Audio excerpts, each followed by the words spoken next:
Welcome into the Important Nonsense Podcast. Steve Bonham, Neil Smith, Mike Manning, 32 teams in 32 days. Today, the Minnesota Vikings. Neil, ready to talk some Vikings, some Skull? I was going to say, Skull, do you like boring teams that have vanilla offenses? Minnesota Vikings. A, because you're basically Canadian. The Skull worked. The A, the A, no, not so much. All right.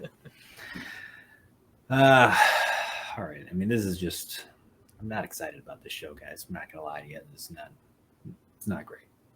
But we'll get into it. August 3rd is when we're recording this today. So if anything seems out of date, that would be why. But patreon.com/important nonsense. Catch up with us in the Discord. Ask us any questions about any of this stuff. It seems out of date. Hey, this was off. Just come in there, ask us. Updated projections, rankings. Get the stat book from Dave. It's fantastic. Come on in. Have a great time. More than what we're charging. Also, get these episodes 2 days early. So you've got that going for you. And then it's all 12-team PPR. So if any of the projections, rankings, any of that seems a little bit off for your scoring system, adjust accordingly. But we will get into the Vikings with Derek Carr. Kirk Cousins. Derek Carr. Nope, it is, in fact, still Kirk Cousins. Sorry, I was very confused. We live in a time when there are a lot of ice cream flavors out there, Neil. This is the most vanilla you can possibly order.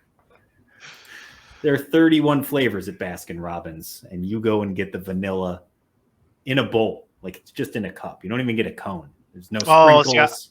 It's just in a bowl. I was going to say the cone should actually have little khaki pants on it. That's how vanilla this is. It's the most vanilla of vanilla. It's unbelievable. I cannot believe we're still having this conversation. We've been having this conversation for how many years? Does anybody want to even talk about Kirk Cousins? No, let's go back and do fantasy GM for go back 2 days ago that was when we talked about Derek Carr, and then just apply the exact same information here, and you're fine. Just done. Kirk Cousins, Derek Carr. You can just recut all of that in. How do you feel about whenever they do the this dub season? Yeah. How do you feel about Kirk Cousins? Yeah. Yes, that is 100% how this is. Again, I've talked about this with the nerd several times because he loves to pound the table for Kirk Cousins for no reason. This is my all-time favorite. Why do you want to rank Kirk Cousins at QB 13? Over the last 4 years, Kirk Cousins, QB 12, QB 13, QB 11, QB 11. Gotta love consistency. It is what it is. You know what you get. So boring. So when I rank Kirk Cousins at 14, tell me I'm wrong. I'm low, right? That's the floor, 14. That's below where he's finished the last 3 seasons. The ceiling is 11, but I never draft anyone at their ceiling, just on principle. So I got to put him at 14. It'd be crazy. No, to talk about Kirk Cousins any more than we already have, I feel like is a massive waste of time. It is what it is. You know what it is. He's fine. Yeah, we just did it in the Derek Carr thing. He's in the khaki pants tier. For me, it's literally those two guys. They're the Spider-Man. Sponsored by Dockers. Yeah, sponsored by Dockers. All those jokes. It's the Spider-Man meme. That's the same guy. You're gonna have a nice floor. You're gonna have some decent weeks, and you're gonna have some absolute clunkers that might kill you. But at the end of the day, when you total it all up, you just listed it off. He's gonna be right there for you. There's nothing exciting about this. The only thing exciting about Kirk Cousins is I would love to hire his agent to represent me in all of my contract negotiations. Because the only thing Kirk Cousins leads the league in is getting back to the window. Yeah. That's it. All right, running back. Dalvin Cook dropped to RB16 last season after finishing his RB2 in 2020. A lot of that was due to his rushing touchdowns, 6, dropping into single digits for the first time since 2019. He has missed 13 games over the past 4 seasons. Even with all of that said, my tier 1 is Jonathan Taylor and Christian McCaffrey, and that is it. Beyond that, Dalvin Cook I've got at the top of tier 2. So Neil, you've got him at 4. Mike, you've got him at 5. The ECR has him at 5. We all have him tier 2. Is that basically how you guys break it down as well? Yep. Yeah, top of tier 2. He's only behind Austin Eckler. Yeah, he's going right now ADP number 6. So, ooh, I mean, what a steal. Why do they hate Dalvin Cook so much? This is this whole team. It's like, okay, well, this guy should be here. Oh, he is? Well, move on. That's basically what this entire thing is. That's why I let the show. Alexander Mattison. Are we going to have a talking point with Alexander Mattison? I don't know if anybody has ever mentioned this before, but Alexander Mattison is a great handcuff because he's got top 10 upside if Dalvin Cook doesn't play. I don't know why nobody's talking about that. That's weird. I've never heard that before. What do You you would think guys somebody thought? would have mentioned it at some point in the last 3 years. Right? That's weird. The Weird thing. note Good nugget. Mike has- Good nugget. Good note. Good note. Yeah, thanks. The note that Mike has here is he'll be one of the more appealing handcuffs in fantasy. He's had 25 plus touches in 3 of his 4 starts last season. That's a good note. I like it. It's pretty solid. I've got Mattison at RB 48. Neil, you also have him at 48. Mike, you've got him at 40. The ECR has him at 43. And right now he's 41 in ADP. But again, we talked about this a couple days ago. We've talked about it, I feel like, a bunch because that's just this tier.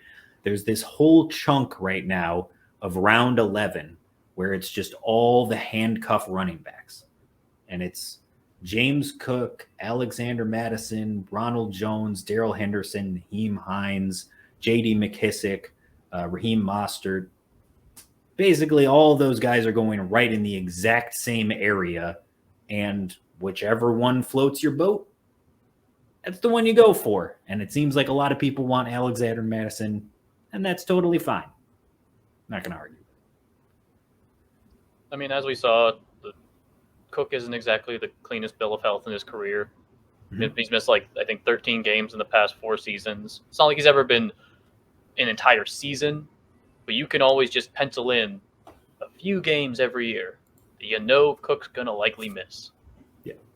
And workload-wise, this is one of the most established and comfortable situations in the NFL. Whoever is the starting running back is getting 20-plus touches.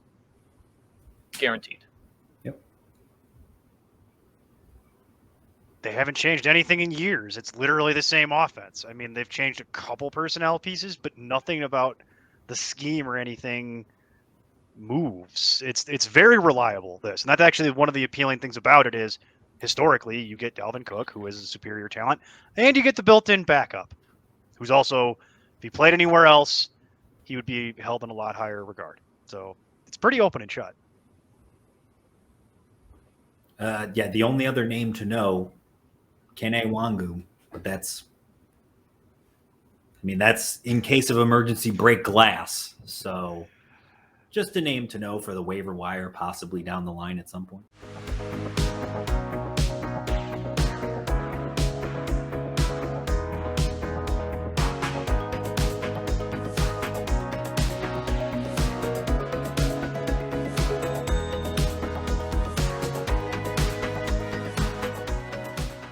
Wide receiver. This is going to be our fastest show ever, boys. We can We're be done gonna right now. in and I out of mean, here in no time. We could just shut these cameras off, man. Like, It's this the is easy. Minnesota Vanillas. That's it. I don't know if you guys have heard about this Justin Jefferson character, but he's pretty decent. Who dat? I've that mentioned is? this a couple of times already, but again, my top tier of wide receiver is Cooper Kupp and Justin Jefferson. If you want to take Jefferson 1, go for it. I've got him 2. That's it. Those are the elite guys to me that stand out ahead of everybody else. So however you want to rank them, draft them, you go right ahead. Wide receiver 2 for all of us, and in the ECR and in ADP, right behind Cooper Kupp. It is what it is, what it is. It's just open Your and hands shut. clean and boom, you're done. It's not much to really go over. Adam Thielen. He's had unprecedented touchdown production over the past 2 seasons. but he will be 32 years old and has missed games 2 of the past 3 years. 17% of receptions have gone for touchdowns since 2020. That is the third highest rate behind only Mike Evans and Gabe Davis, 2 offenses that are much pass heavier. Those are also facts. Adam Thielen, what are your guys' thoughts on him this year? He's wide receiver 28 in ADP. We all have him mid-30s. Again, we all roughly agree he's 31 in the ECR. I could understand why he would be at 28 simply because, again, he's 70 overall.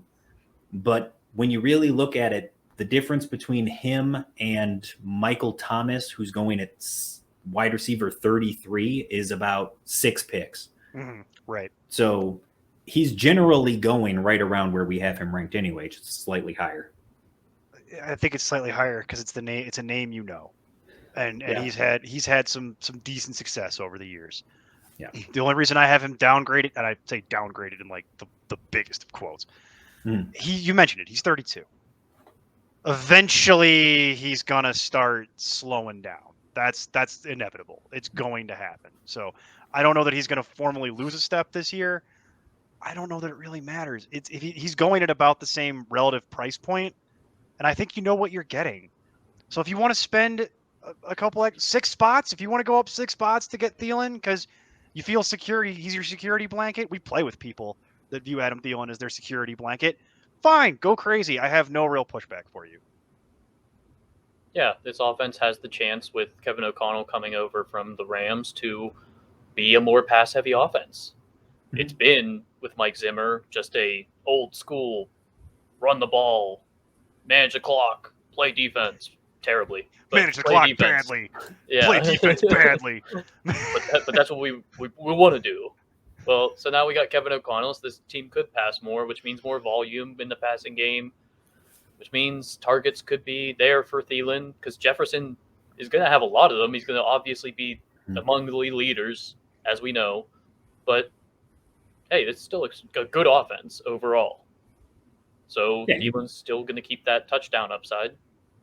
Well, I mean, the logic here is, like you mentioned, O'Connell, right, coming over from the Rams. If you're saying that, Justin Jefferson effectively becomes the Cooper Kupp of this offense, that leaves Thielen as the 2, the Robert Woods, the this season Allen Robinson that we talked about a couple days ago, where could have top 12 potential, right? Top 20 potential if they have that kind of volume in the passing game. And to me, what makes it appealing is you're essentially saying I can have Thielen for a back end wide receiver 3, but on the off chance that something were to happen to Justin Jefferson, suddenly he becomes the wide receiver 1 in this offense, which if we're saying Justin Jefferson is a top 2 player with his volume and talent, you throw that volume in Adam Thielen, he's got to be in the top 15.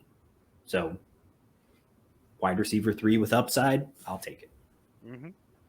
Yep. KJ Osborn, our guy Jack, he won't shut up about KJ Osborn, showed up as a solid fill-in when Thielen was out, and head coach Kevin O'Connell brings one of the heaviest 3 wide receiver usage offensive schemes in the league. Only Buffalo ran more plays with 3+ wideouts than the Rams did in 2021. Osborn averaged 13 PPR points per game, weeks 13 to 18, and Thielen only played 29 snaps in that span. So I'm low on KJ Osborn. We all are. So is the ECR. Jack's not here to defend his love for KJ Osborn, unfortunately. But anybody want to try to talk me into KJ Osborn? I mean, we all have him rated in the high to mid 70s, and right now in ADP, he's going wide receiver 88. Way undrafted. He's a waiver wire guy. My only comment about KJ Osborn is it's a name that I would know if I'm looking at the last pick of the draft, my last guy. Maybe I do a no-no and I go 14, 15 defense and kicker because I know I can get KJ Osborn. If he's the last skill position player I get, fine. We'll give this a couple weeks to see if maybe I'm wrong and Jack is right, because then you might be able to net some real value off this. But you know what? I'm not going to throw Jack under the bus. To be fair, he talks up KJ Osborn in best ball. That's true. That is He's got a the different home animal. run upside. Right. That is a different animal If because somebody then were to miss time. right. So it's so not that is like he's saying go redraft right. KJ Osborn. So for this, that's the way I view him for redraft. Is if he's my last skill position player because he's my guy. Frequently, you'll take a flyer on somebody with the last skill position player you have before you get defense and kicker. Yeah. In this case, you could even get defense and kicker and then take him at the very, very end. But it might be worth rostering him for a week or two just to see if something was to happen. But in reality, I agree with you. It's something that I would leave out for the waiver wire and know the name because he might very well be a semi-attractive waiver wire pickup. And if something was to happen injury-wise, he would certainly be an attractive waiver wire pickup. So I would know who he is. Yeah, exactly. And that's the thing. We've been talking about Thielen. One of the reasons that some people are lower on him is because he is 32. And we mentioned that he's missed games in 2 of the past 3 seasons. So if he does it again, Osborn now has the experience. He's on an offense that is more pass heavy. So, yeah, he's got upside. I don't know if I'm going to draft him, but he's got upside to know, as you said, Neil, to know the name, because if Thielen does miss time, he's going to be a very popular waiver wire claim. I would just say this too. He's someone I'd rather spend $20 of fab on in week 2 than be the guy I'm cutting in week 2 to get the guy for $20 off. Yeah. You know what I mean? Yes, I do. Because I feel like that's basically the way that would go. Also, it's worth noting on the depth chart here. BC Johnson don't care. Amir Smith Marset don't care. Albert Wilson don't care. But they do have depth at the position, was kind of my greater point in that KJ Osborn has been solid for them in the slot and got more run with Thielen out playing from the slot, but he wouldn't necessarily just go right into a standalone role if an injury were to happen. But his volume would certainly increase because of the connection automatically with Cousins there. Tight end Irv Smith returns from his ACL injury that cost him all of last season. He was a lot of my tight end 2 in my best ball teams, and took some zeros that week. Although it is Irv Smith, so there's not a guarantee it wouldn't have been a 0 anyway. But still, I digress. Smith, much better athlete and receiver than Tyler Conklin. Low bar. A player that had 5 top 12 tight end finishes. That's my line. Last year. He's also recently had thumb surgery because he just cannot stay out of the operating room. Although I did hear if he gets one more on his punch card, the next one is free. Ooh. So, Irv Smith, tight end 9 for me. Neil, 12 for you. Mike, 14. The ECR, 15. They are scared of Irv Smith. Can't blame them. I mean, 16 in ADP. The general public is completely out on it. And again, we just talked about this. What was it? Yesterday with Gesicki, where Irv Smith falls into that same category for me. He's in this tier after the tight ends that I actually want. And he's in the guys that I feel like have touchdown upside, but also could potentially get targets and have some kind of yardage. That's about it. Everything outside of my 4th tier is just you're hoping they fall in the end zone. But this tier is hopefully they fall in the end zone and they might get some targets as well. But that's it. Right. I have Irv Smith a little bit higher than that. And I will say in the mocks that I have done, I've come away with quite a bit of Irv Smith because of my usual roster construction strategy where I just punt tight end. And since no one seems to be interested, as you pointed out, well, I am, because I'm probably going to get 2 near the end of the draft. I'll get 1. Yeah, he's going and then in I'll get another round right now. Right. So I'll get 2 and we'll just see who sticks. But with the amount of upside I can get on Irv Smith, you mentioned Mike Gesicki. That's a good comp because he's similarly tiered for me as well. Except, here's the thing. I was very clear about how I'm not interested in Mike Gesicki in yesterday's show. See, Irv Smith I very much am because we've seen what this position can do whether it was Tyler Conklin or Kyle Rudolph or whoever, they find a way to make the tight end one matter in this offense and get some level of meaningful production. And to Mike's point here on the show sheet, Irv Smith is a significantly better athlete than either Tyler Conklin or Kyle Rudolph, even though he's not listed. I'm going with it. I don't think it's a far bridge to walk. Right. So it's for me, Irv Smith is one of the ones I'm interested in, because if everyone else is scared, well, I've already punted the position. So I'll take Irv Smith and something else. Yeah, and if Irv Smith gets hurt, I don't care. Late dart throws, and I haven't made enough investment to care. Yeah. We'll cut him and move on. So this is actually usually what I'm looking for, is high upside, high involvement, some level of problem has forced him to be available this late. This is a guy that I actually have like highlighted and circled, where it's like, I'm getting a lot of Irv Smith on here. So if everyone wants to just turn this show off at the 15-minute mark and not hear this, that'd be great. Keep that ADP nice and in line for me. I'd love that. I'd love that. Yeah, if you're going to sit there and look at, because I am also a fan of the just punt tight end till double-digit rounds, basically, and grab two guys with upside. Or grab one guy and hope another guy with upside still on the waiver wire, and you can just be like, whatever. I'm not really caring about this position anyways. Like, if you're looking around ADP for him, you got guys like Irv Smith, David Njoku, couple backs, Alberto, that we talked about for Denver. Like, these are all athletes on what should be good offenses. That's what you want. That's the dart throw. Yep. So, yeah, same mentality there. No problems at all taking Irv Smith as a late round guy, as long as he's not on IR. And like I said, like this show is far and away our fastest and most open and shut. So you want something useful out there, America? Here you go. I've got you covered, and mostly Canada too. We love you up there.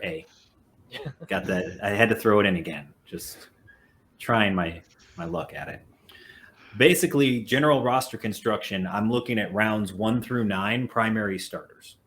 And if I haven't reached on a quarterback or a tight end at that point, I'm all wide receiver running back. And then rounds 10 through 12, I'm looking for 2 quarterbacks. Right. So 2 dart throws, basically 1 floor from my Dockers tier and 1 from my upside tier. And then 12 through 14, there's a little overlap there, but 12 through 14, 2 tight ends. Again, I've punted it to this point. I've got some value. If either one of them or neither works out, great. Doesn't matter. I'm streaming the position anyway. I'll cut them and pick up somebody else that I can use. And then rounds 15 and 16, defense and kicker. And that's it.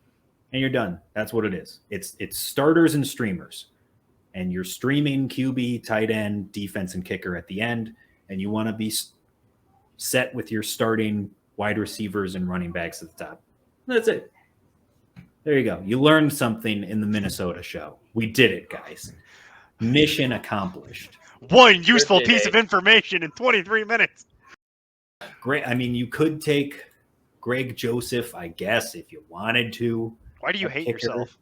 But I mean, projection-wise, I've got him at 10 because they're going to chase points. They're going to stall out because it's what Kirk Cousins does. So, I mean, he'll have volume and opportunity. And again, they're kicking in a dome. So more often than not, climate-controlled situation. And then Minnesota's defense is terrible. And they're going to constantly be chasing points. So yeah, I have him at 22.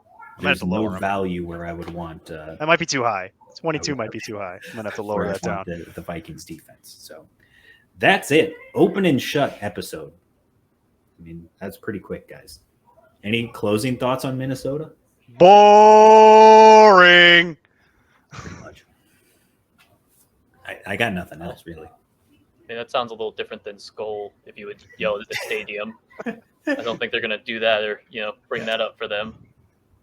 Well, don't worry. Tomorrow we'll be talking about high-octane offense and pure excitement when we get into the New England Patriots. So that'll be – that is nonstop action.